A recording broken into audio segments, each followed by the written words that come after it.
780조 원입니다. 미국이 하루 만에 날린 돈이죠. 웃긴 건 그 돈을 날린 나라가 중국도 러시아도 아니라는 겁니다. 바로 대한민국이었죠. 트럼프가 한국산 반도체에 100% 관세를 때렸습니다. 한국을 굴복시키려는 시도였죠. 세계는 확신했습니다. 한국이 무릎 꿇을 거라고요. 미국 참모들은 웃었습니다. 이틀이면 끝난다고요.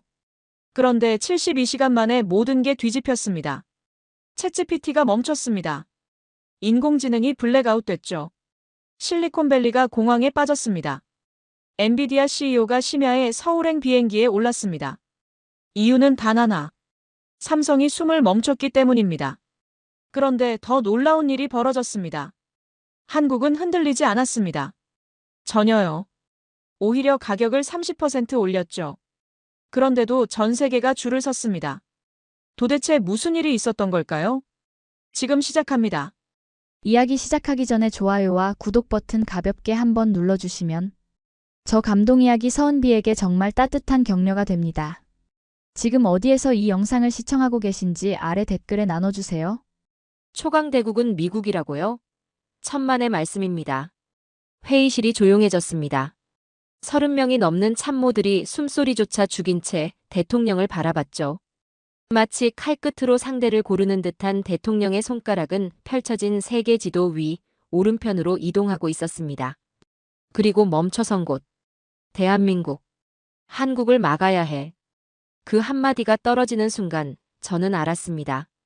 우리가 이미 진 싸움을 시작하려 한다는 걸요. 저는 빅터 크로우 전 국방성 첨단기술국 전략자문관입니다. 30년 동안 미국의 기술 전략을 설계해온 사람이죠.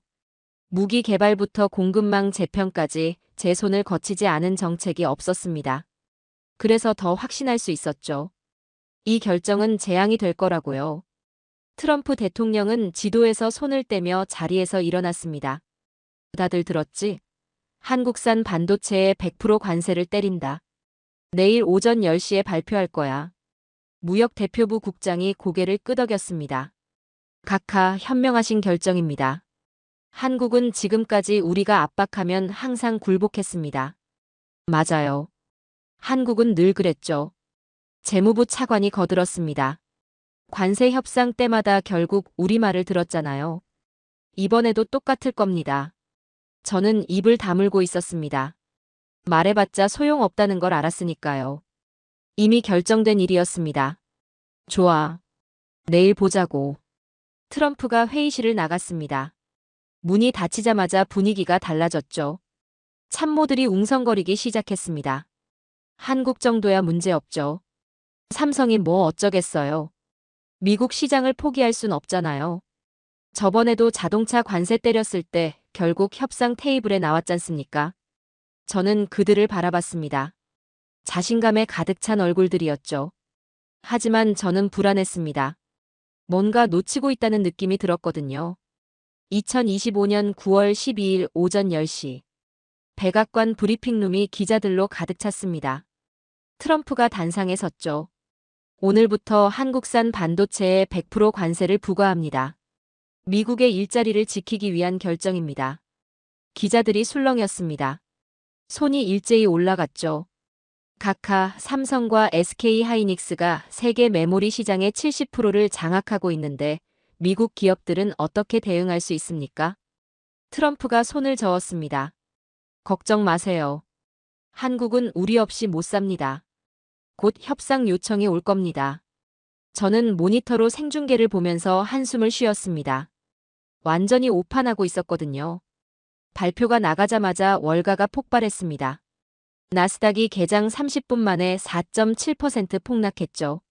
엔비디아 주가는 순식간에 11% 급락했고 애플과 마이크로소프트도 줄줄이 무너졌습니다. 거래량이 평소의 3배를 넘었습니다. 시장은 명확하게 말하고 있었죠. 이건 자살골이라고요. 그런데 이상한 일이 벌어졌습니다. 한국 증시는 흔들리지 않았습니다. 삼성전자 주가가 장 초반 3% 떨어졌다가 정오가 되자 오히려 플러스로 돌아섰죠. 코스피 지수는 단 하루 만에 반등했습니다. 마치 모든 게 계획된 것처럼 침착했습니다. 저는 그 순간 깨달았습니다. 우리가 뭔가 크게 놓쳤다고요. 오후 2시 삼성이 공식 성명을 발표했습니다. 저희는 이미 준비되어 있습니다. 공급망에는 문제가 없습니다. 단 2줄이었습니다. 하지만 그 2줄이 전 세계를 흔들었죠. 실리콘밸리가 먼저 반응했습니다. 제 전화기가 미친 듯이 울리기 시작했죠. 옛 동료들이었습니다. 빅터, 이거 진짜야? 삼성이 정말 준비되어 있다고? 우리 회사 최고 경영자가 지금 난리 났어. 고대역 폭메모리 확보가 안 된대. 엔비디아에서 긴급회의 소집했어. 당장 내일부터 생산 차질이 예상된다는데. 저는 즉시 조사팀을 가동시켰습니다. 3시간 후 보고서가 올라왔죠. 그 내용을 보는 순간 등골이 서늘해졌습니다. 삼성은 지난 6개월 동안 비밀리에 공급망을 완전히 재편했습니다. 미국 의존도를 14%까지 낮췄죠. 장비는 네덜란드 ASML과 일본 도쿄일렉트론에서, 소재는 독일과 대만에서 확보했습니다. 심지어 미국을 거치지 않는 물류 루트까지 완성해놨더군요. 이건 단순한 대비가 아니었습니다. 전쟁 준비였죠. 도대체 언제부터 이걸 준비한 겁니까? 제가 물었을 때 정보국 국장이 답했습니다. 트럼프 당선 직후부터입니다. 그들은 이미 알고 있었던 겁니다. 실리콘밸리는 완전히 패닉에 빠졌습니다. 다음 날 아침 오픈AI가 챗GPT 훈련 중단을 발표했습니다. 고대역 폭메모리 공급 부족 때문이었죠. 인공지능 업계 최고 경영자들이 긴급 화상회의를 열었습니다. 이건 재앙이야. 삼성 없이는 우리 프로젝트가 전부 멈춰. 한 최고 경영자가 목소리를 높였습니다. 당장 백악관에 압박해야 해. 이 관세는 철회되어야 해. 우리 회사는 이미 재고가 바닥났어. 한 달도 못 버틴다고. 엔비디아는 어때? 너희도 마찬가지지? 우리도 똑같아. H100 칩 생산을 27% 감축하기로 했어. 어쩔 수가 없어. 저는 그 대화 내용을 전달받았습니다. 미국 최고의 기술 기업들이 한국 앞에서 무릎 꿇고 있었죠. 그날 한 엔비디아 최고 경영자가 공개적으로 말했습니다. 삼성 없이는 인공지능도 없습니다. 그 문장이 인터넷을 뒤덮었습니다. 수만 개의 댓글이 달렸죠. 대부분 트럼프를 비난하는 내용이었습니다. 저는 그제야 깨달았습니다. 관세보다 더 무서운 건 한국의 침묵이었다는 걸요. 그들은 아무 말도 하지 않았습니다. 그저 조용히 준비된 대응을 실행했을 뿐이죠. 그런데 그 침묵이 전 세계를 멈춰 세웠습니다. 평택에 있는 삼성 반도체 공장은 단 한순간도 멈추지 않았습니다. 생산 라인은 24시간 돌아갔고 직원들은 침착하게 일했죠. 언론이 공장 앞에 몰려들었지만 삼성은 어떤 코멘트도 하지 않았습니다. 그저 묵묵히 칩을 만들어냈죠. 그 모습이 더 무서웠습니다. 저는 창밖을 바라보며 생각했습니다. 우리는 한국을 완전히 잘못 봤다고요. 그들은 약소국이 아니었습니다. 그들은 이미 초강대국이었죠. 기술로 세상을 지배하는 새로운 형태의 제국이었습니다. 미국이 쏜 총알은 한국이 아니라 우리 자신을 겨누고 있었습니다. 그리고 한국은 그걸 이미 알고 있었죠. 우리보다 훨씬 앞서서요. 세상은 변하고 있었습니다. 힘의 중심이 이동하고 있었죠. 그리고 그 중심에는 더 이상 워싱턴이 아니라 서울이 있었습니다. 이건 협상이 아니었습니다. 기술의 시험이었죠. 그리고 우리는 그 시험에서 낙제하고 있었습니다. 이틀 후 세상이 멈췄습니다. 아니, 정확히는 인공지능이 멈췄죠. 9월 14일 오전 7시 제 전화기가 울렸습니다. 국방부 정보국장이었죠. 빅터, 큰일 났어. 오픈AI가 방금 발표했어. 저는 뉴스를 켰습니다. 화면에는 오픈AI 최고 경영자의 성명이 떠 있었죠. 챗GPT-6 훈련을 무기한 중단합니다. 그 한 줄이 전 세계를 뒤흔들었습니다. 이유는 단 하나였습니다. HBM4의 공급 부족이었죠. 삼성이 미국향 출하를 멈추자 인공지능 개발의 심장이 멈춰버린 겁니다. 저는 즉시 실리콘밸리로 전화를 돌렸습니다. 옛 동료들에게 상황을 물었죠. 답은 하나같이 참담했습니다. 지금 난리야, 빅터. 엔비디아가 H100 칩 생산을 30% 가까이 줄인대. 구글도 마찬가지야. 데이터 센터 확장 계획이 전부 중단됐어. 마이크로소프트는 애저 클라우드 서비스 증설을 포기했어. 칩이 없으니 어쩔 수가 없지. 저는 숨이 막혔습니다. 인공지능 시대의 핵심 인프라가 붕괴되고 있었거든요. 오전 9시 상황은 더 악화됐습니다.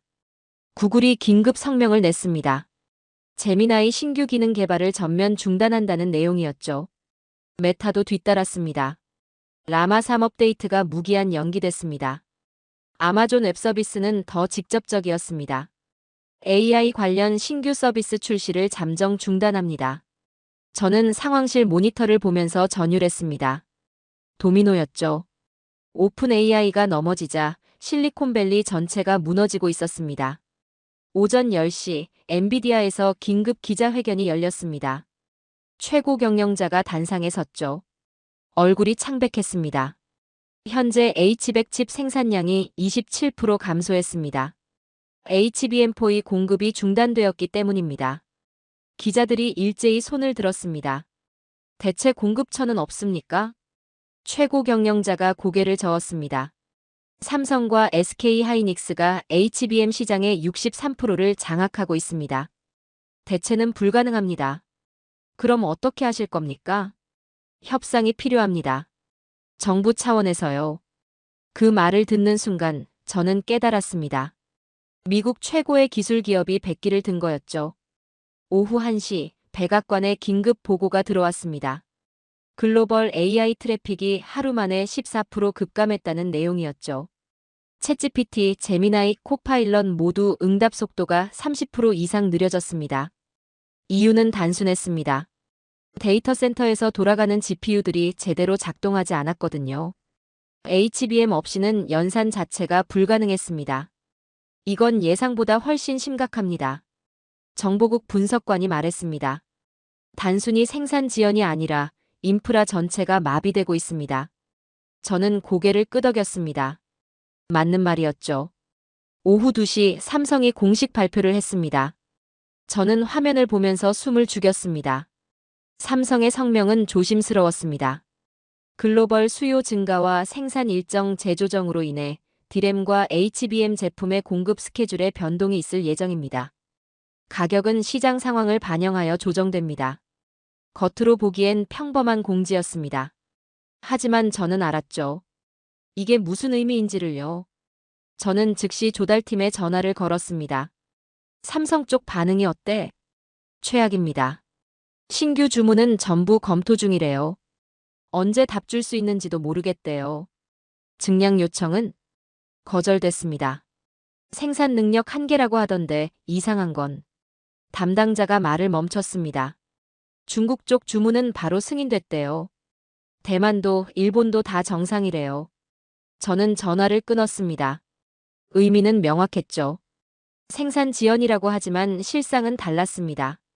오후 3시 시장이 반응하기 시작했습니다. 중국이 먼저 움직였습니다. 삼성에 대규모 주문을 넣었죠. 가격이 30% 올랐지만 개의치 않았습니다. 대만도, 인도도, 베트남도 마찬가지였습니다. 지금 사지 않으면 나중엔 구할 수도 없어. 각국 구매 담당자들의 판단이었습니다. 블룸버그가 헤드라인을 띄웠습니다. 아시아 기업들, 삼성 메모리 확보 경쟁. 기사는 흥미로운 사실을 지적했습니다. 미국 기업들의 주문만 검토 중 상태다. 저는 그 문장을 보면서 이를 악물었습니다. 교묘했습니다. 삼성은 공급 중단을 선언하지 않았습니다. 단지 생산 일정을 조정한다고 했을 뿐이죠. 법적으로 문제될 게 없었습니다. 하지만 결과는 명확했습니다. 미국 기업들만 HBM을 확보할 수 없었죠. 오후 4시 월가가 또 흔들렸습니다. 나스닥이 추가로 3.3% 폭락했습니다. 이틀 연속이었죠. 투자자들은 상황을 정확히 이해했습니다. 이건 생산 지연이 아니야. 경제 제재야. 한 펀드 매니저가 CNBC 인터뷰에서 말했습니다. 삼성이 공식적으로 말하진 않지만 메시지는 분명해. 관세 문제가 해결될 때까지 미국은 뒤로 밀린다는 거지. 애플 주가가 8% 떨어졌습니다. 아이폰 생산에 차질이 예상됐거든요. 델과 HP도 급락했습니다. 저는 재무부로 전화를 걸었습니다. 손실 규모가 어느 정도야? 오늘만 500조 원 추가 증발입니다. 누적으로는 1조 3천억 원을 넘었습니다. 저는 한숨을 쉬었습니다. 일주일 만에 1조 3천억이었습니다. 오후 5시 CNN이 특집 방송을 내보냈습니다. 서울발 AI 블랙아웃. 화면에는 평택에 있는 삼성 반도체 공장이 나왔습니다. 거대한 공장 건물, 그 안에서 만들어지는 HBM 칩들. 해설자가 말했습니다.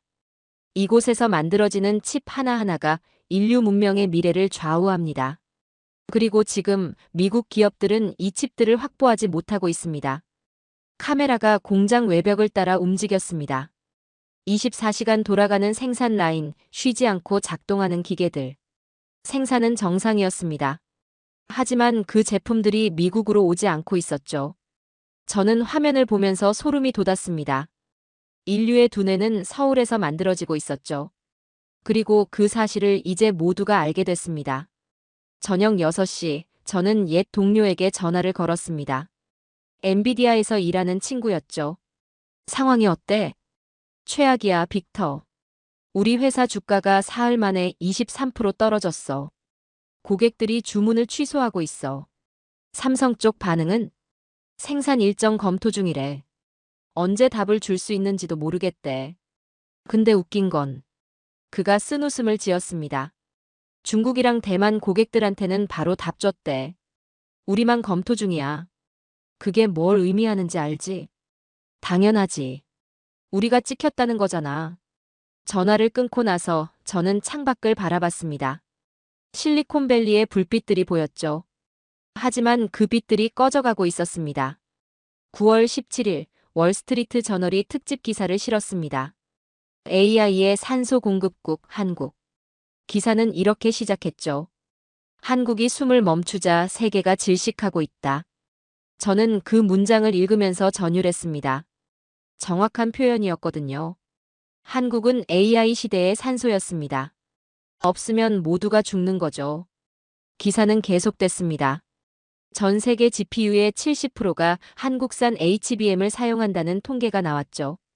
챗GPT도 제미나이도 클로드도 모두 삼성과 SK하이닉스가 만든 메모리로 작동했습니다. 여론이 돌아서기 시작했습니다. 미국 내부에서 트럼프를 향한 비난이 쏟아졌죠. 대통령이 스스로 AI 산업을 멈췄다. 한국을 때린 게 아니라 우리 자신을 때렸다. 이건 무역전쟁이 아니라 자살이다. 공화당 내부에서도 균열이 생겼습니다. 상원의원 5명이 공개적으로 관세 철회를 요구했죠. 하원에서는 청문회 준비가 시작됐습니다. 저는 백악관 복도를 걸으면서 생각했습니다. 이 모든 게 불과 일주일 만에 벌어진 일이라는 게 믿기지 않았죠. 그날 밤 엔비디아 최고 경영자가 비밀리에 서울행 비행기에 올랐다는 소식이 들렸습니다. 공식 일정은 없었죠. 하지만 목적은 명확했습니다. 삼성을 설득하러 가는 겁니다. 저는 그 소식을 듣고 깨달았습니다. 전쟁은 이미 끝났다고요. 승자는 한국이었고 우리는 패자였습니다. AI는 멈췄습니다. 이유는 단 하나 삼성이었습니다. 그들의 코드가 멈춘 건 한국이 멈췄기 때문이었습니다. 세상은 이제 알았습니다. 미래의 열쇠를 쥔 건 미국이 아니라 한국이라는 걸요. 그리고 그 열쇠 없이는 아무것도 할 수 없다는 걸요. 9월 18일 미국이 갈라지기 시작했습니다. 실리콘밸리가 먼저 움직였죠. 아침 7시 제 이메일함에 긴급 메일이 떨어졌습니다. 구글 최고 경영자가 보낸 공개 서한이었죠. 수신자 목록을 보는 순간 저는 숨이 멎었습니다. 백악관 전체 참모진이 포함되어 있었거든요. 트럼프 대통령의 한국 반도체 관세 정책은 미국의 기술 미래를 위협하고 있습니다. 첫 문장부터 직격탄이었습니다. 저는 계속 읽어내려갔죠. 우리는 즉각적인 재검토를 요청합니다. 이 정책은 미국 기술 산업 전체에 회복 불가능한 손실을 초래할 것입니다. 서명란을 보는 순간 저는 경악했습니다. 47개 기업의 최고 경영자들이 이름을 올렸더군요. 구글, 마이크로소프트, 엔비디아, 아마존, 메타, 테슬라까지. 미국 기술 산업의 거의 전부였습니다. 이건 단순한 항의가 아니었습니다. 반란이었죠. 저는 즉시 백악관으로 향했습니다. 복도가 술렁이고 있었죠. 참모들이 모여서 속삭이고 있었습니다. 봤어? 실리콘밸리가 완전히 돌아섰어. 47개 기업이라니. 이건 역사상 처음이야. 저는 대통령 집무실 앞 회의실로 갔습니다. 안에서 목소리가 들렸죠. 트럼프였습니다. 저들이 뭘 안다고 나한테 이래. 문이 열리고 무역대표부 국장이 나왔습니다. 얼굴이 창백했죠. 저는 그에게 다가갔습니다. 어떻게 됐어? 최악이야. 대통령께서 한 발짝도 물러서지 않으시겠대. 뭐라고 하시던데? 한국은 늘 우리 말을 들었다고. 이번에도 똑같을 거라고. 저는 한숨을 쉬었습니다. 완전히 오판하고 계시는 거였죠. 오전 10시 CNN이 속보를 띄웠습니다.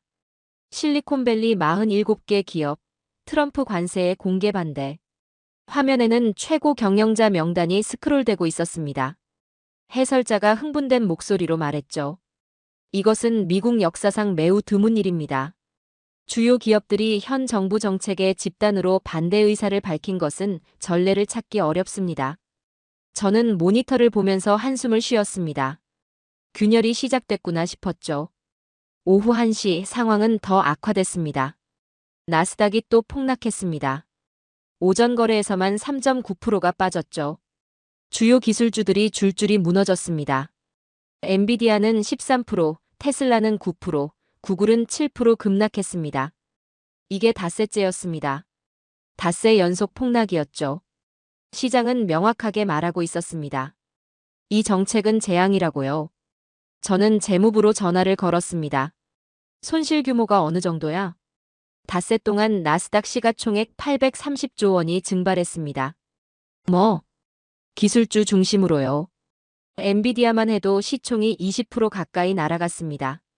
저는 전화를 끊고 멍하니 앉아 있었습니다. 830조. 상상도 할 수 없는 숫자였죠. 오후 3시 더 충격적인 소식이 들렸습니다. 일론 머스크가 트위터에 글을 올렸습니다. 테슬라 배터리 생산에도 한국 기술이 필수다. 이건 반도체만의 문제가 아니다. 댓글이 폭주했습니다. 10분 만에 15만 개가 넘었죠. 대부분 머스크를 지지하는 내용이었습니다. 머스크가 옳다. 한국 없으면 전기차도 없다. 대통령이 미국 미래를 망치고 있다. 여론이 완전히 돌아섰습니다. 불과 일주일 전만 해도 관세를 지지하던 사람들이 이제는 철회를 요구하고 있었죠. 저는 구글 트렌드를 확인했습니다. 한 검색어가 폭발적으로 증가하고 있었죠. 코리아 디펜던시, 한국 의존도.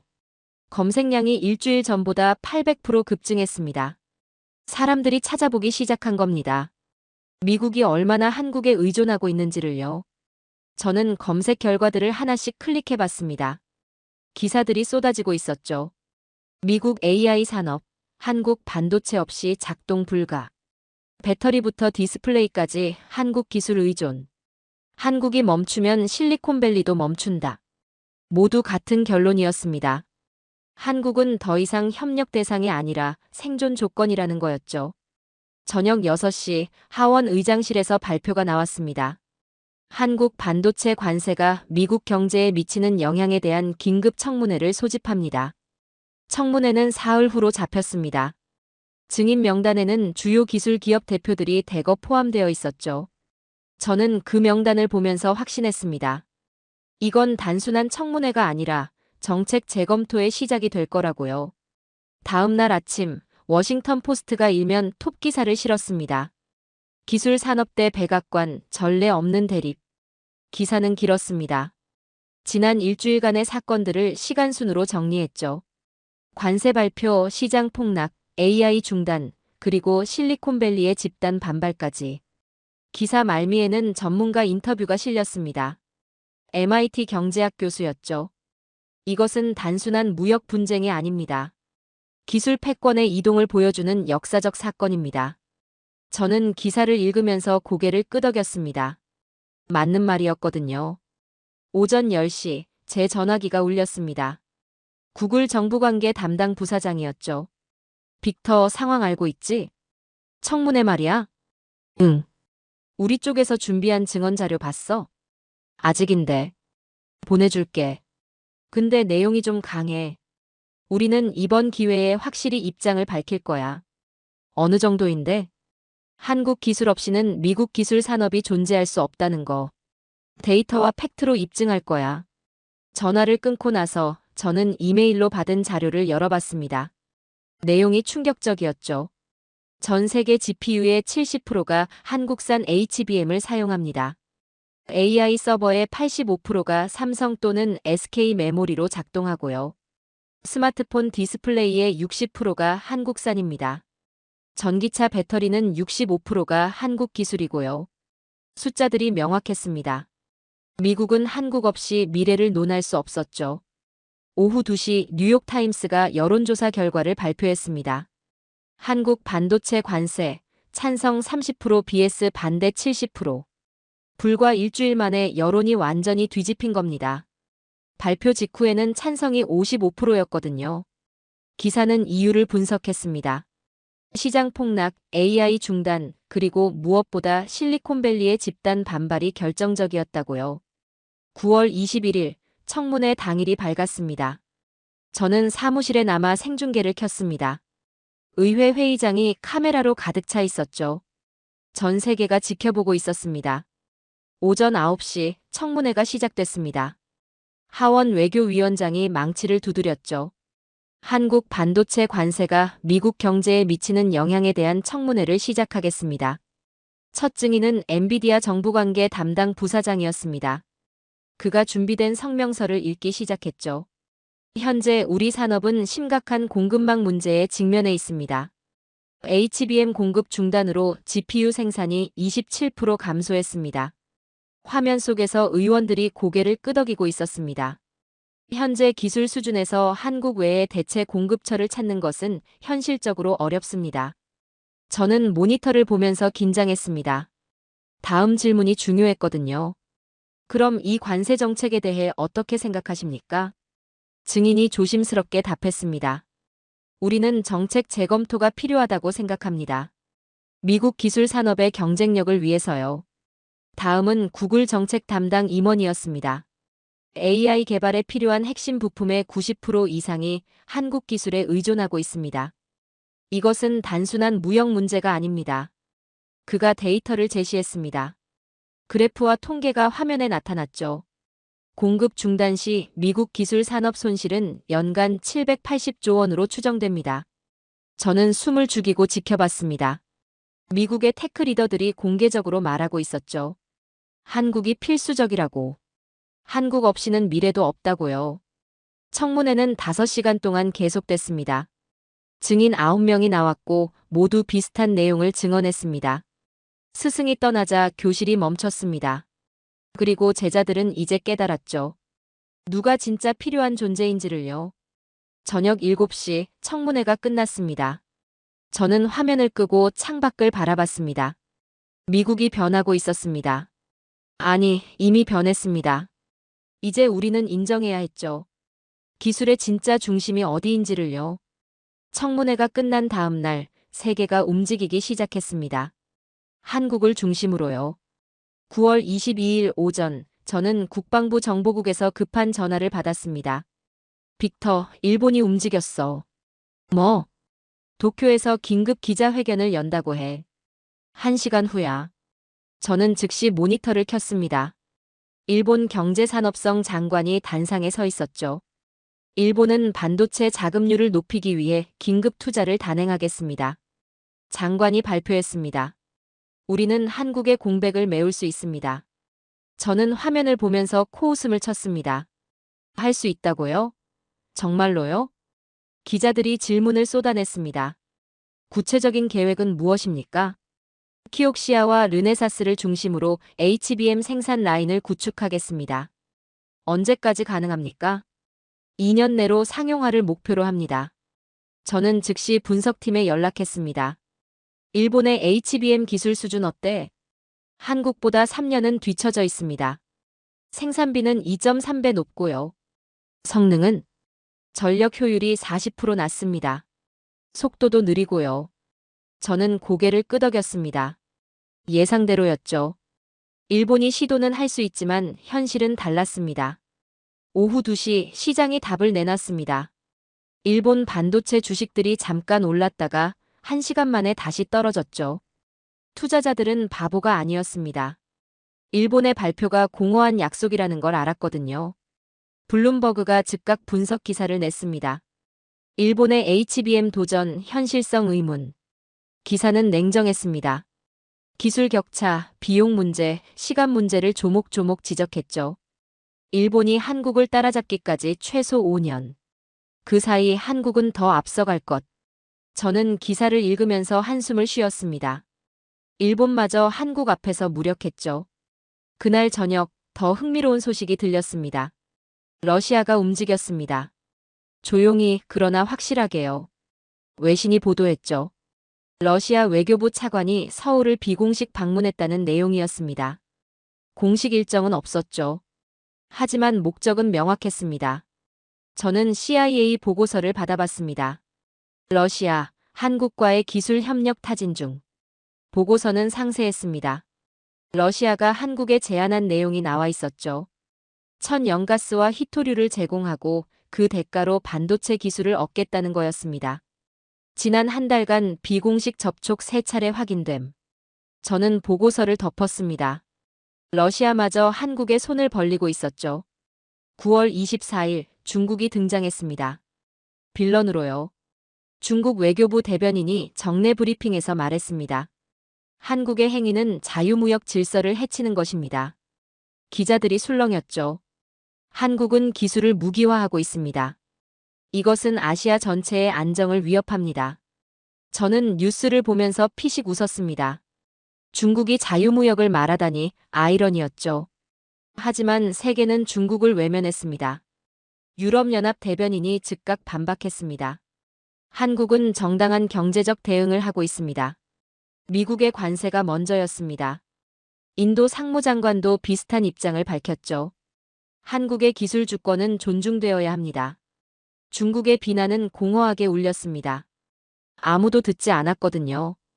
오히려 역풍이 불었습니다. 중국 네티즌들이 자국 정부를 비판하기 시작했죠. 우리는 왜 HBM을 못 만들어? 한국 욕할 시간에 기술 개발이나 해라. 중국이 뒤처진 건 한국 탓이 아니라 우리 탓이다. 저는 중국 SNS 번역본을 읽으면서 놀랐습니다. 중국인들조차 한국 편을 들고 있었죠. 그 사이 유럽이 조용히 움직였습니다. 9월 26일 독일 경제부 장관이 서울에 도착했습니다. 공식 일정이었죠. 하지만 내용은 비공개였습니다. 저는 독일 측 정보를 입수했습니다. 독일이 한국에 제안한 내용이었죠. K칩 전략적 동반자 협정. 유럽연합과 한국이 반도체 분야에서 배타적 협력을 하겠다는 거였습니다. 유럽은 장비와 소재를 제공하고 한국은 생산 기술을 공유하는 방식이었죠. 유럽 시장 우선 공급 보장. 저는 문서를 보면서 한숨을 쉬었습니다. 유럽마저 한국을 선택하고 있었죠. 이틀 후 프랑스도 움직였습니다. 마크롱 대통령이 직접 발표했죠. 프랑스는 한국과의 기술 협력을 강화하겠습니다. 기자회견에서 그가 말했습니다. 한국은 미래 기술의 핵심입니다. 유럽은 한국과 함께 가야 합니다. CNN이 즉각 분석 기사를 냈습니다. 유럽, 한국 선택. 미국 고립 심화. 기사는 날카로웠습니다. 세계가 재편되고 있다는 내용이었죠. 미국 중심에서 한국 중심으로요. 저는 사무실에서 세계 지도를 펼쳐놓고 봤습니다. 움직임이 보였죠. 일본은 시도했지만 실패했습니다. 기술이 없었거든요. 러시아는 한국에 구애했습니다. 필요했으니까요. 중국은 비난했지만 외면당했습니다. 힘이 없었거든요. 유럽은 한국을 선택했습니다. 미래를 위해서요. 세계가 움직이고 있었습니다. 중심은 워싱턴이 아니라 서울이었죠. 저는 그 지도를 보면서 전율했습니다. 불과 2주 만에 세계 질서가 흔들리고 있었거든요. 9월 28일, 저는 국무부 회의에 참석했습니다. 상황이 심각합니다. 국무장관이 말했습니다. 유럽이 한국과 독자 협정을 추진하고 있습니다. 우리를 배제하고요. 일본은요? 실패했습니다. 기술 격차를 못 따라잡습니다. 러시아는 한국과 물밑 접촉 중입니다. 확인됐습니다. 회의실이 조용해졌습니다. 미국이 고립되고 있었죠. 중국의 비난은 효과가 없습니다. 오히려 역풍만 맞았고요. 정보국장이 덧붙였습니다. 저는 자료를 보면서 말했습니다. 세계는 이미 선택했습니다. 한국을요? 그럼 우리도 선택해야 합니다. 고집을 버리거나 고립을 받아들이거나. 회의실이 다시 조용해졌습니다. 아무도 답하지 못했죠. 그날 저녁 저는 데이터를 정리했습니다. 유럽연합 15개국이 한국과의 협력 강화를 공개적으로 지지했습니다. 러시아는 비공식 접촉을 3차례 시도했고요. 인도와 동남아시아는 한국 편을 들었습니다. 일본은 대체 시도에 실패했습니다. 생산비가 2.3배, 성능은 40% 낮았거든요. 중국의 목소리는 작아졌습니다. 국제사회가 외면했고 자국민조차 비판했죠. 세계가 한국을 기준으로 줄을 서고 있었습니다. 저는 창밖을 바라봤습니다. 워싱턴의 불빛이 보였죠. 하지만 그 빛이 예전 같지 않았습니다. 세계가 움직이기 시작했습니다. 중심은 서울이었죠. 일본은 시도했지만 세계는 한국을 선택했습니다. 중국의 목소리는 작아졌고 한국의 침묵은 무거워졌습니다. 이제 남은 건 하나였습니다. 미국이 어떤 선택을 하느냐였죠. 9월 미국은 칼을 빼들었습니다.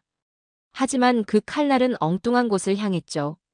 아침 8시 백악관이 긴급 성명을 발표했습니다. 삼성과 SK 하이닉스는 미국 내 약속한 투자를 즉각 이행해야 합니다. 성명은 강경했습니다. 삼성이 조지아주에, SK하이닉스가 텍사스주에 약속한 3,500억 달러 투자를 당장 실행하라는 내용이었죠. 지연은 용납하지 않을 것이며 필요한 모든 조치를 취할 것입니다. 저는 성명서를 읽으면서 불안했습니다. 필요한 모든 조치라니 대체 뭘 할 작정인지요? 오전 10시 한국 정부가 반응했습니다. 외교부 대변인이 브리핑에 나왔죠. 표정이 차가웠습니다. 투자는 상호 신뢰를 바탕으로 합니다. 현재와 같은 환경에서 기업들이 투자를 재검토하는 것은 당연한 경영 판단입니다. 기자들이 질문을 쏟아냈습니다. 미국의 요구를 수용할 의향이 있습니까? 우리는 기업의 자율적 결정을 존중합니다. 짧고 단호했습니다. 사실상 거부였죠. 그리고 평소와 같던 어느 날, 한국의 자존심을 짓밟는 최악의 사건이 터졌습니다. 조지아주 엘라벨에 있는 현대 LG 배터리 공장 건설 현장에 연방 요원들이 들이닥쳤습니다. 이민세관단속국, 국토안보부 수사국, 연방수사국, 마약단속국, 주류담배화기단속국, 연방보안관까지. 마치 테러범을 잡으러 온 것 같았죠. 오전 7시 공장 건설 현장이 봉쇄됐습니다. 475명이 체포됐습니다. 그중 316명이 한국인이었죠. LG에너지솔루션 직원 47명, 장비 설치 협력업체 기술자들 250여 명. 모두 배터리 생산 장비를 설치하러 온 전문 인력들이었습니다. 저는 그 소식을 듣는 순간 온몸이 얼어붙었습니다. 이건 너무 과했습니다. 명백한 보복이었거든요. CNN이 현장 영상을 내보냈습니다. 한국인 기술자들이 수갑과 족쇄를 차고 버스에 실리고 있었습니다. 손목, 발목, 허리까지 쇠사슬로 묶인 모습이었죠. 마치 중범죄자를 다루는 것처럼요. 비자 위반 혐의로 475명을 체포했습니다. 국토안보부 수사국 특수요원이 발표했습니다. 이는 우리 역사상 최대 규모의 단일 현장 단속입니다. 저는 화면을 보면서 한숨을 쉬었습니다. 이건 단속이 아니었습니다.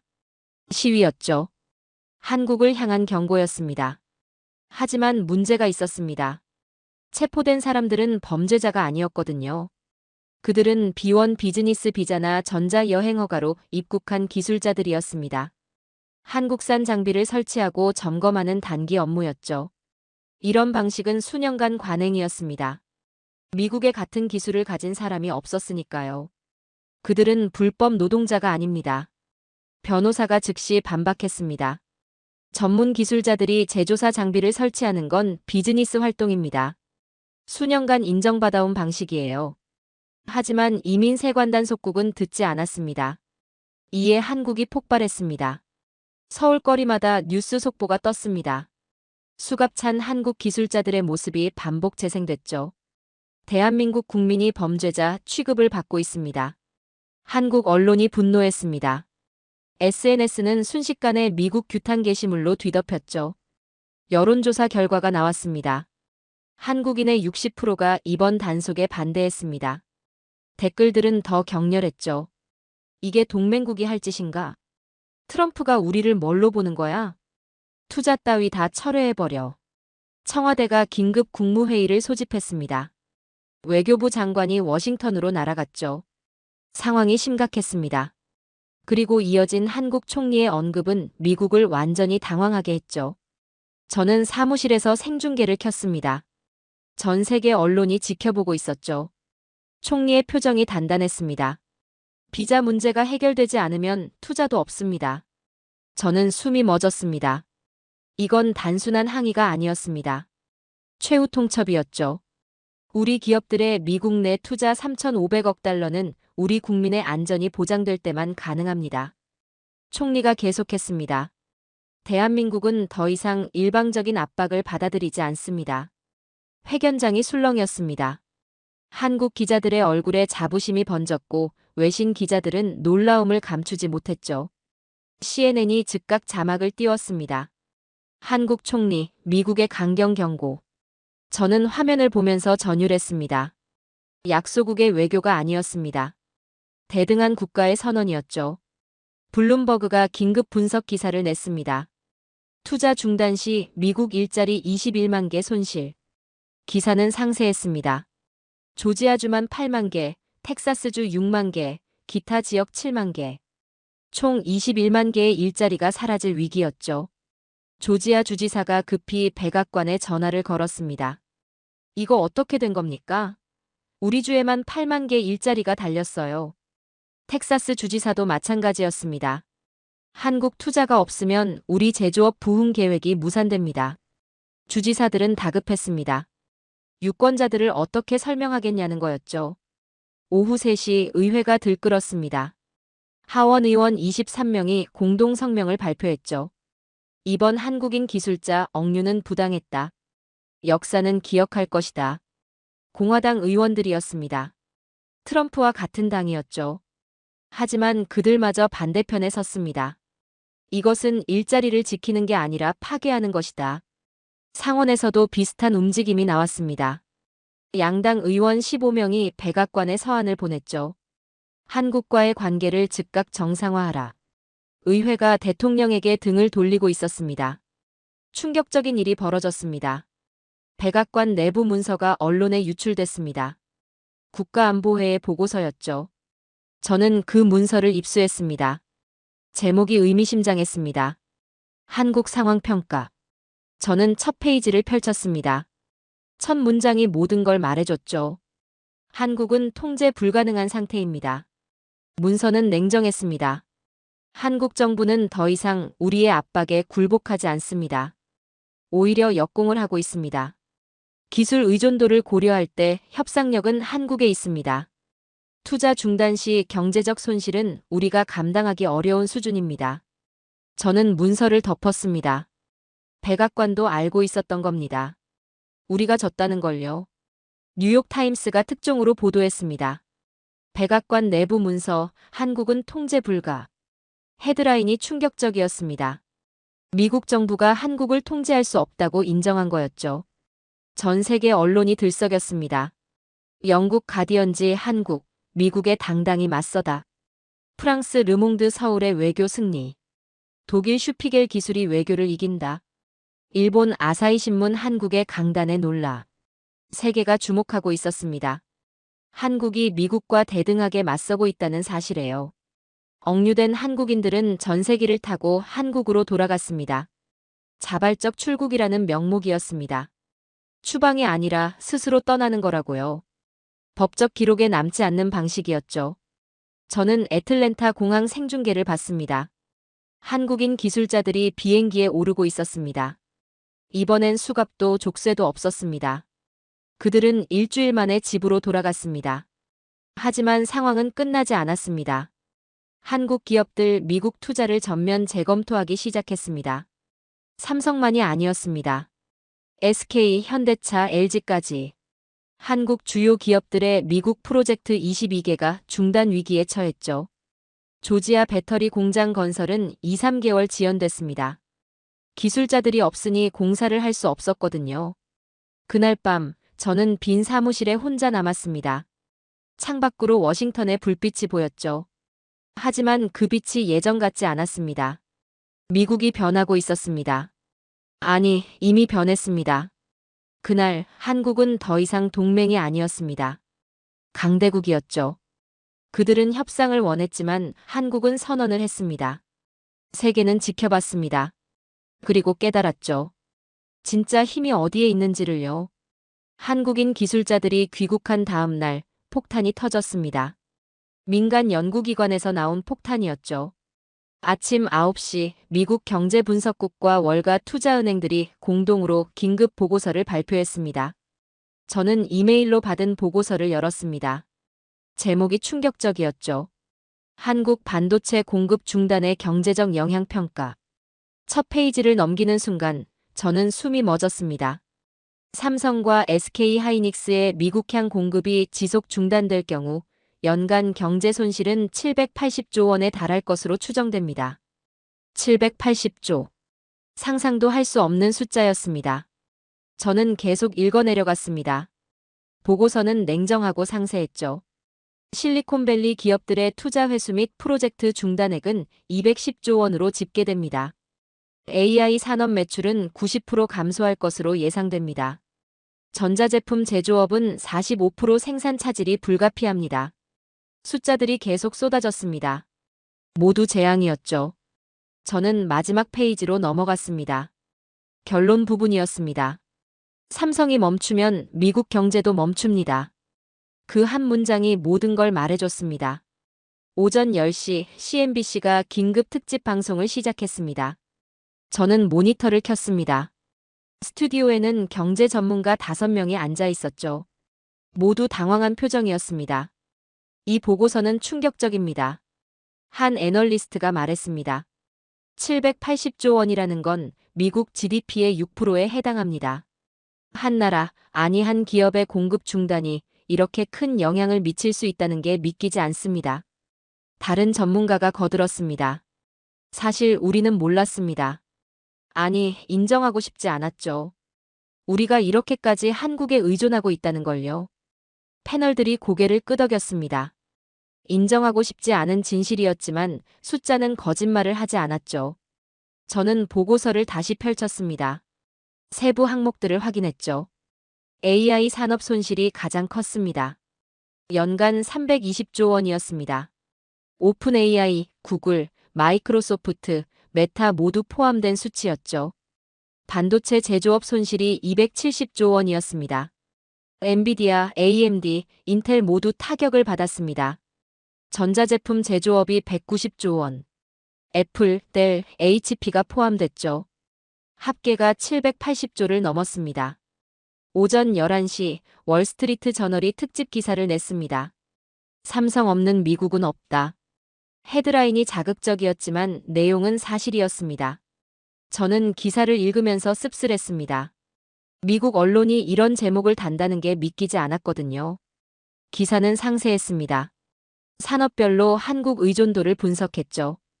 AI 서버 한국산 메모리 의존도 85%, 스마트폰 디스플레이와 메모리 60%, 전기차 배터리 65%, 데이터 센터 HBM 90%, 미국 기술 산업의 모든 핵심 부품이 한국에서 옵니다. 기사의 결론이었습니다. 오후 1시 시장이 다시 흔들렸습니다. 보고서 발표 이후 나스닥이 4.7% 폭락했습니다. 투자자들이 패닉에 빠진 거였죠. 이건 단기 문제가 아니야. 한 펀드 매니저가 블룸버그 인터뷰에서 말했습니다. 보고서가 말하는 건 구조적 문제야. 우리 경제가 한국 없이는 작동하지 않는다는 거지. 기술주들이 줄줄이 무너졌습니다. 엔비디아가 14%, 애플이 9%, 마이크로소프트가 7% 떨어졌습니다. 저는 재무부로 전화를 걸었습니다. 누적 손실이 얼마야? 2주 동안 2조 8천억 원입니다. 담당자의 목소리가 떨렸습니다. 그리고 이건 시작에 불과합니다. 보고서대로라면 연간 780조가 더 나갈 겁니다. 저는 전화를 끊고 한숨을 쉬었습니다. 2조 8천억. 그것도 단 2주 만에요. 오후 3시 더 충격적인 데이터가 나왔습니다. 실리콘밸리 IT 기업들의 매출이 9% 감소했습니다. 단 한 달 만에요. 구글의 클라우드 서비스 매출이 12% 줄었습니다. 아마존 앱 서비스는 10%, 마이크로소프트 애저는 11% 감소했죠. 고객들이 서비스 증설을 취소하고 있습니다. 한 기업 임원이 말했습니다. AI 기능이 제대로 작동하지 않으니 당연한 결과죠. 더 심각한 건 AI 트래픽 회복률이었습니다. 석 달째 0%였습니다. 오픈 AI의 챗GPT 훈련 중단 이후 상황이 전혀 나아지지 않았던 거죠. 저는 그래프를 보면서 암담했습니다. 회복 기미가 전혀 보이지 않았거든요. 오후 5시 공화당이 움직이기 시작했습니다. 상원 의원 12명이 공동 기자회견을 열었습니다. 모두 공화당 소속이었죠. 트럼프와 같은 당이었습니다. 우리는 한국 반도체 관세 철회를 요구합니다. 선임 상원 의원이 발표했습니다. 이 정책은 미국 경제를 파괴하고 있습니다. 보고서가 증명했습니다. 기자들이 술렁였습니다. 여당 의원들이 대통령 정책을 정면으로 반대하는 건 이례적이었거든요. 780조 원의 손실을 국민에게 어떻게 설명하겠습니까? 또 다른 의원이 말했습니다. 우리는 일자리를 지키려다 일자리를 잃고 있습니다. 하원에서도 비슷한 움직임이 나왔습니다. 공화당 의원 27명이 관세 철회 법안을 발의했죠. 대통령이 듣지 않으면 의회가 나서겠습니다. 하원 의원이 단호하게 말했습니다. 저는 의회 복도를 걸으면서 분위기를 느꼈습니다. 변하고 있었죠. 트럼프를 지지하던 사람들조차 등을 돌리고 있었습니다. 저녁 7시 CNN이 여론조사 결과를 발표했습니다. 한국 반도체 관세, 찬성 23% 대 반대 77%. 불과 3주 만에 여론이 완전히 뒤집힌 겁니다. 발표 당시에는 찬성이 55%였거든요. 더 충격적인 건 공화당 지지자들의 반응이었습니다. 공화당 지지자 중 62%가 관세 철회를 원했죠. 트럼프의 핵심 지지층마저 돌아섰습니다. CNN 해설자가 분석했습니다. 보고서가 결정적이었습니다. 숫자는 거짓말을 하지 않으니까요. 저는 화면을 보면서 고개를 끄덕였습니다. 사람들은 이제 알았죠. 이게 누구를 위한 정책인지를요. 그날 밤 저는 보고서를 다시 읽었습니다. 한 문장이 계속 눈에 들어왔습니다. 미국 기술 산업은 한국 반도체 없이 존재할 수 없습니다. 공식 보고서에 이런 문장이 실렸다는 게 믿기지 않았습니다. 미국이 한국에 의존하고 있다는 걸 공식적으로 인정한 거였죠. 저는 창밖을 바라봤습니다. 워싱턴에 불빛이 보였죠.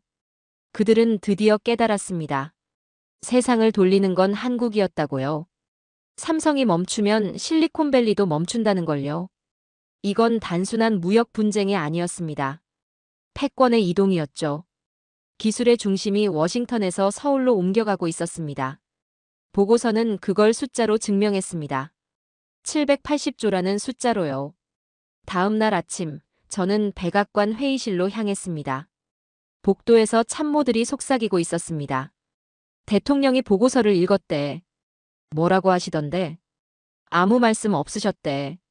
그냥 침묵만. 저는 회의실 문을 열었습니다.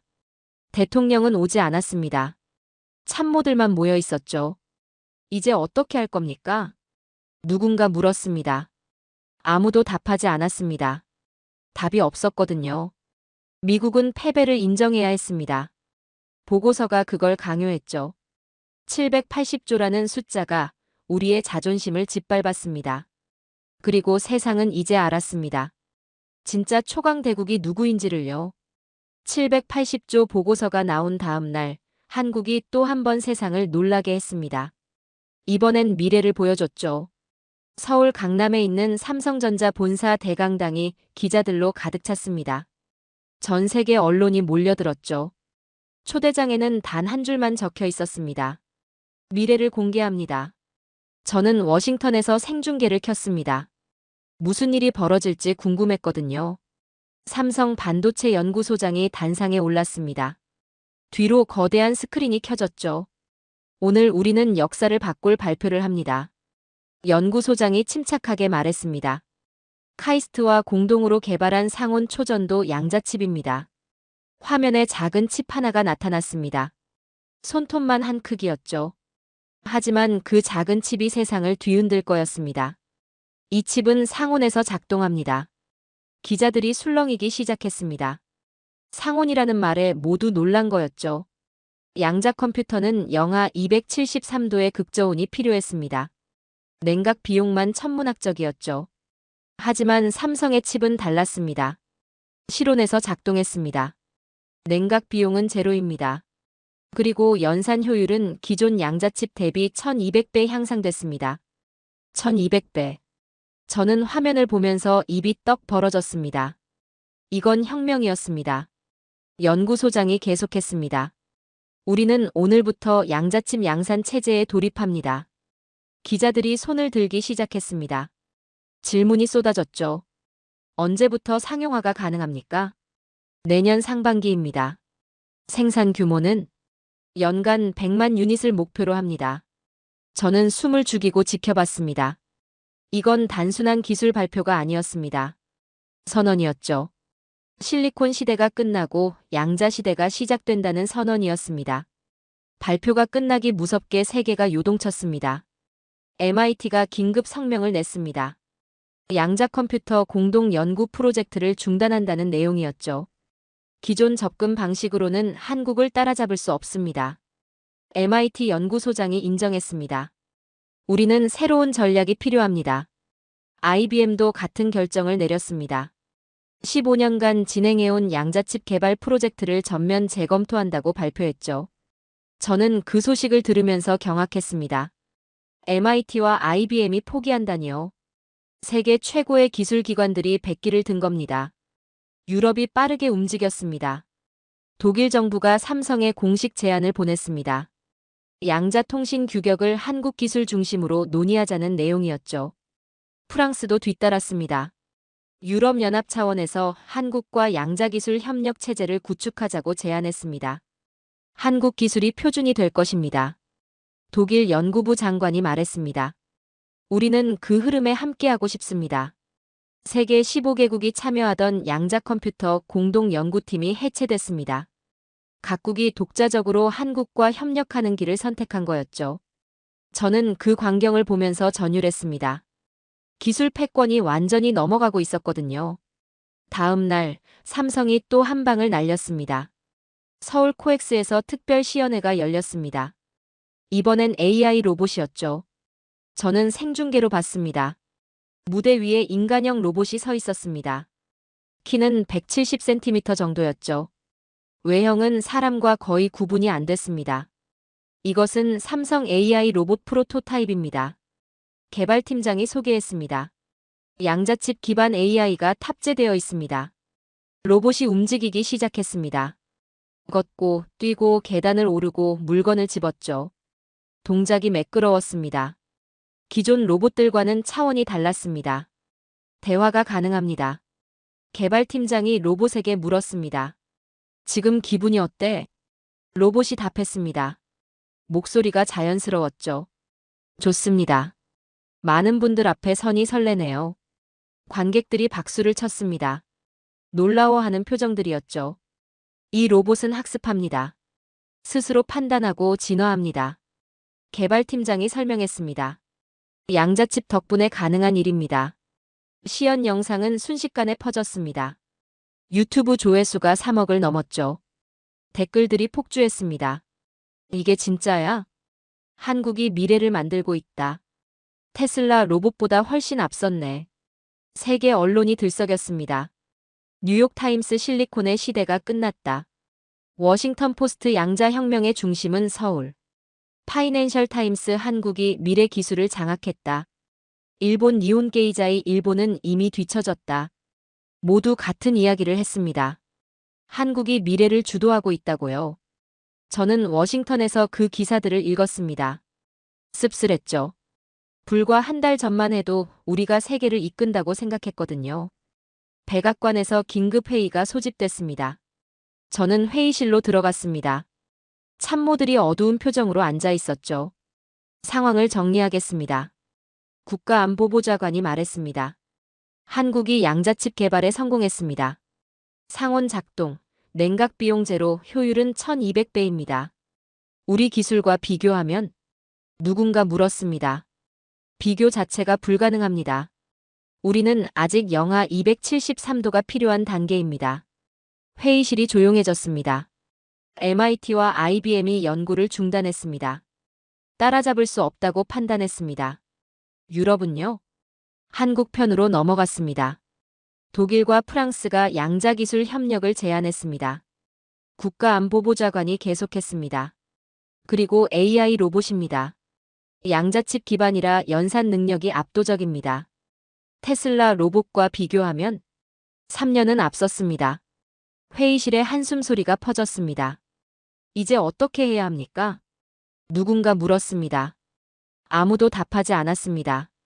답이 없었거든요. 저는 창밖을 바라봤습니다. 워싱턴의 하늘이 보였죠. 하지만 그 하늘이 어둡게 느껴졌습니다. 그날 밤 저는 삼성 발표 영상을 다시 봤습니다. 한 장면이 계속 머릿속에 맴돌았습니다. 로봇이 말하는 장면이었죠. 우리는 더 이상 따라가지 않습니다. 우리는 앞서갑니다. 개발팀장의 마지막 멘트였습니다. 저는 그 문장을 곱씹었습니다. 맞는 말이었죠. 한국은 더 이상 추격자가 아니었습니다. 선도자였습니다. 반도체에서 시작된 전쟁은 양자와 AI로 확장됐습니다. 그리고 한국은 모든 전선에서 앞서 있었습니다. 세계는 놀라워했습니다. 어떻게 이렇게 빨리 발전했냐고요. 하지만 저는 알았죠. 이건 하루아침에 이루어진 게 아니었습니다. 한국은 수십 년간 준비해왔습니다. 반도체에 올인하고 기술자를 키우고 연구에 투자했죠. 그 결과가 지금 나타나고 있었습니다. 실리콘의 시대가 끝나고 양자의 새벽이 열렸습니다. 그리고 그 새벽의 중심에는 한국이 있었습니다. 저는 컴퓨터를 끄고 자리에서 일어났습니다. 퇴근 시간이었죠. 복도를 걸으면서 생각했습니다. 미국은 이제 무엇을 해야 할까요? 싸울까요? 아니면 협력할까요? 저는 답을 알고 있었습니다. 선택지는 하나뿐이었죠. 한국과 손잡는 것. 그것만이 살 길이었습니다. 세상은 변했습니다. 그리고 우리는 그 변화를 받아들여야 했습니다. 미래는 한국이 만들고 있었으니까요. 삼성의 양자칩 발표가 있은 후 저는 한국을 이해하기 시작했습니다. 아니, 정확히는 이해하려고 노력했죠. 저는 백악관 사무실에서 자료를 뒤지기 시작했습니다. 한국의 역사, 경제 발전, 산업화 과정. 모든 걸 읽었죠. 왜 한국만 이렇게 버틸 수 있었을까? 왜 다른 나라들은 무너졌는데 한국만은 굴복하지 않았을까? 답을 찾고 싶었습니다. 첫 번째로 연 파일은 1998년 자료였습니다. IMF 외환위기였죠. 저는 당시 뉴스 영상들을 봤습니다. 화면 속 한국은 절망에 빠져 있었습니다. 국가부도 위기였죠. 기업들이 줄줄이 쓰러졌고 실업자가 거리에 넘쳤습니다. 그런데 이상한 일이 벌어졌습니다. 국민들이 금을 모으기 시작한 겁니다. 자발적으로요. 영상 속에서 노인이 결혼 반지를 벗어내놓았습니다. 젊은 엄마가 금목걸이를 기부했죠. 아이들은 돼지 저금통을 깼습니다. 나라가 위기니까요. 당연히 도와야죠. 한 시민의 인터뷰였습니다. 저는 화면을 보면서 소름이 돋았습니다. 350만 명이 참여했습니다. 모은 금이 227톤이었죠. 그 돈으로 외채를 갚았습니다. 이건 경제가 아니었습니다. 정신이었죠. 저는 더 과거로 거슬러 올라갔습니다. 1953년 자료를 열었습니다. 한국 전쟁이 끝난 해였죠. 사진들이 나타났습니다. 폐허였습니다. 완전한 폐허였죠. 건물은 무너지고 도로는 끊겼고 사람들은 굶주리고 있었습니다. 1인당 GDP 67달러. 세계 최빈국이었습니다. 아프리카보다 가난했죠. 그런데 그들은 포기하지 않았습니다. 맨손으로 시작했습니다. 폐허 위에 공장을 세웠죠. 기술이 없으면 배웠습니다. 돈이 없으면 빌렸습니다. 길이 없으면 만들었습니다. 저는 사진 한 장을 오래 바라봤습니다. 경부고속도로 건설 현장이었죠. 1970년대였습니다. 인부들이 곡괭이와 삽으로 땅을 파고 있었습니다. 중장비가 부족했거든요. 손으로 산을 깎고 발로 다졌습니다. 이 길을 내야 나라가 산다. 당시 대통령의 연설이었습니다. 그들은 2년 반 만에 418km 고속도로를 완성했습니다. 세계가 불가능하다고 했지만 해냈습니다. 저는 다음 자료로 넘어갔습니다. 조선업이었습니다. 1970년대 중반 한국은 배 한 척 제대로 못 만들었습니다. 기술도 경험도 없었죠. 하지만 그들은 도전했습니다. 유럽에서 설계도를 사왔습니다. 일본에서 기술자를 데려왔습니다. 밤낮 없이 배웠죠. 10년 후 한국은 세계 1위 조선국이 됐습니다. 안 되면 되게 하라. 조선소 벽에 붙어있던 문구였습니다. 저는 그 문구를 보면서 한숨을 쉬었습니다. 이게 한국이었구나 싶었죠. 반도체 자료를 열었습니다. 1980년대 초반 삼성이 반도체 사업을 시작했습니다. 모두 미쳤다고 했죠. 기술도 없고 경험도 없는데 세계 최첨단 산업에 뛰어든다고요. 반도체는 쌀보다 중요합니다. 삼성 회장의 말이었습니다. 그들은 올인했습니다. 회사 전 재산을 걸었죠. 기술자들을 미국으로 보내 배우게 했습니다. 실패하고 또 실패하고 또 실패했습니다. 하지만 포기하지 않았습니다. 10년 후 삼성은 세계 1위 메모리 반도체 회사가 됐습니다. 40년 후인 지금 삼성은 세계를 움직이고 있었습니다. 저는 자료를 덮고 생각했습니다. 이게 우연이 아니라는 걸요. 한국은 늘 이랬습니다. 위기가 올 때마다 버텼습니다. 무너지지 않았습니다. 오히려 더 강해졌죠. 왜일까요? 저는 답을 찾았습니다. 한국 국민 인터뷰 영상에서였죠. 우린 늘 이렇게 살아왔어요. 70대 노인의 말이었습니다. 전쟁도 겪었고 가난도 겪었고 위기도 여러 번 겪었죠. 그런데 매번 이겨냈어요. 어떻게요? 함께 버텼으니까요. 또 다른 시민이 말했습니다. 우리 부모님 세대가 폐허에서 나라를 일으켰어요. 우리는 그걸 지키는 거예요. 당연하잖아요. 저는 그 말을 듣고 이해했습니다. 이건 경제전쟁이 아니었습니다.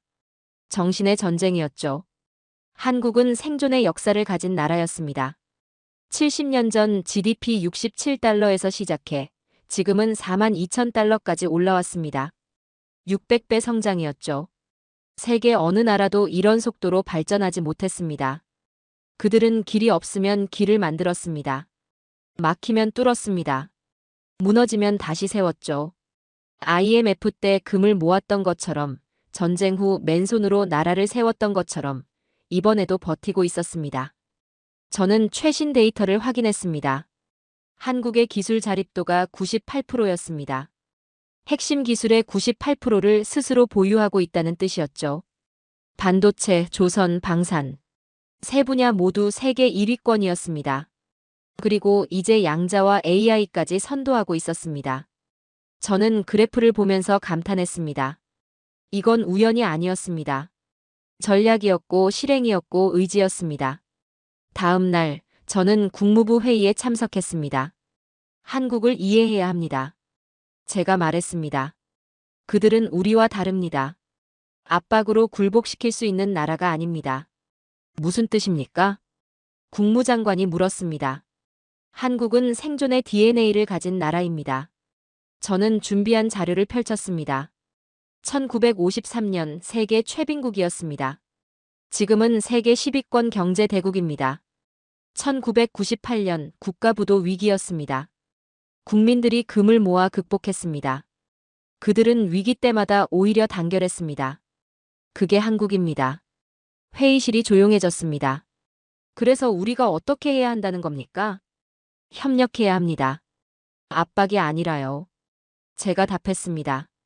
그들은 무너지지 않습니다. 역사가 증명했습니다. 국무장관이 고개를 끄덕였습니다. 이해한 거였죠. 그날 저녁, 저는 한국 역사 다큐멘터리를 봤습니다. 폐허에서 시작해 고속도로를 만들고 조선소를 세우고 반도체 공장을 짓는 과정이 나왔습니다. 마지막 장면이 인상적이었습니다. 어느 공장 노동자의 인터뷰였죠. 힘들죠. 당연히 힘들어요. 근데 포기는 안 해요. 우리 부모님이 더 힘들었거든요. 그분들이 이뤄낸 걸 우리가 지키는 거예요. 저는 그 말을 듣고 눈시울이 붉어졌습니다. 이건 경제가 아니었습니다. 정신의 역사였죠. 한국은 단지 기술을 만든 게 아니었습니다. 국가를 만든 사람들이었습니다. 폐허 위에서요.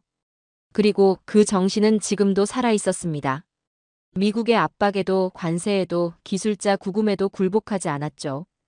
왜냐하면 그들은 더 큰 위기를 견뎌왔으니까요. 저는 컴퓨터를 끄고 창밖을 바라봤습니다. 워싱턴의 밤하늘에 별이 보였습니다. 저 별들처럼 한국도 어두운 시대를 헤쳐왔구나 싶었죠. 그리고 지금 그들이 빛나고 있었습니다. 세계는 이제 한국을 보호국이 아닌 동등한 강대국으로 대했습니다. 아니, 어쩌면 그 이상으로요. 기술로 세계를 움직이는 새로운 형태의 초강대국으로요. 그들은 길이 없으면 길을 만들었고 막히면 뚫었습니다. 이건 경제가 아니라 정신의 역사였습니다. 그리고 그 정신이 지금 세계를 바꾸고 있었습니다. 2025년 10월 세계는 변했습니다. 트럼프의 100% 관세로 시작된 전쟁은 한국의 승리로 끝났습니다. 삼성과 SK 하이닉스가 숨을 멈추자 인공지능이 멈췄고 실리콘밸리가 무너졌습니다. 미국은 780조 원의 손실을 인정했고 한국인 기술자들을 석방했습니다. 한국은 단 한 번도 굴복하지 않았습니다. 1953년 폐허에서 시작해 70년 만에 세계를 움직이는 초강대국이 됐습니다. IMF 금 모으기의 정신, 전쟁 후 맨손으로 나라를 세운 DNA가 여전히 살아있었습니다. 이제 세계는 압니다. 미래의 열쇠를 쥔 건 워싱턴이 아니라 서울이라는 것을. 한국은 더 이상 따라가지 않습니다. 앞서갑니다. 길이 없으면 길을 만드는 민족. 그것이 대한민국입니다.